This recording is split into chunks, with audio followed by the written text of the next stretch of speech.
মুখ্যমন্ত্রী মমতা বন্দ্যোপাধ্যায় সত্যি মানে সাধারণের কথাই ভাবছেন, এমনটাই বক্তব্য অভিনেত্রী সুদীপ্তা বন্দ্যোপাধ্যায়ের। এবং একই সঙ্গে যে বিষয়টা জানাবো, তিনি কিন্তু স্পষ্ট জানিয়েছেন যে সত্যি সামনে রয়েছে বিধানসভা নির্বাচন, আদৌও কি তাকে প্রার্থী করবে তৃণমূল, সেই বিষয়ে তার কি মত আসুন শুনে নি।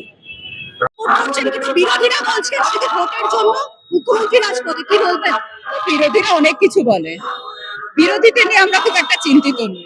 আমরা দিদির সাপোর্টার, আমরা দিদির সঙ্গে আছি এবং আমরা জানি যে দিদি আবারও আসবে এবং অনেক অনেক আসন নিয়ে আসবে।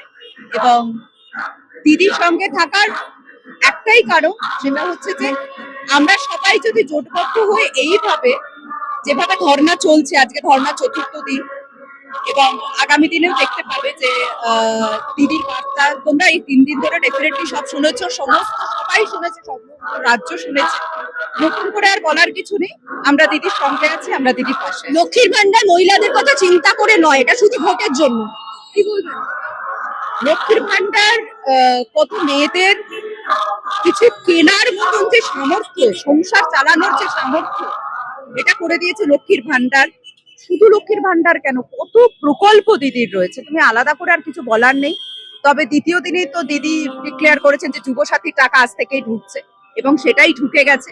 থেকে বড় পাওয়া আর কি হতে পারে? আপনাকে কি প্রার্থী করতে পারে বিধানসভা আমি নির্বাচনে? সত্যি জানি না এইসব প্রশ্ন। যদি প্রার্থী হন মানে আমাকে যদি, আমি সত্যি জানি না, টু বি ভেরি অনেস্ট, যদি হয় তাহলে ডেফিনেটলি চেষ্টা করব। তৃণমূল আসন্ন বিধানসভায় তাকে প্রার্থী করুক বা না করুক, কিন্তু সাধারণের কথা যে মুখ্যমন্ত্রী মমতা বন্দ্যোপাধ্যায় বা তৃণমূল সুপ্রিমো মমতা বন্দ্যোপাধ্যায় ভাবেন, তা এক কথায় স্পষ্ট বলেই জানিয়েছেন অভিনেত্রী সুদীপ্তা বন্দ্যোপাধ্যায়। ক্যামেরায় শিবসুন্দরের সঙ্গে মৌমিতা রিপোর্ট, জগৎ 24 বাংলা কলকাতা।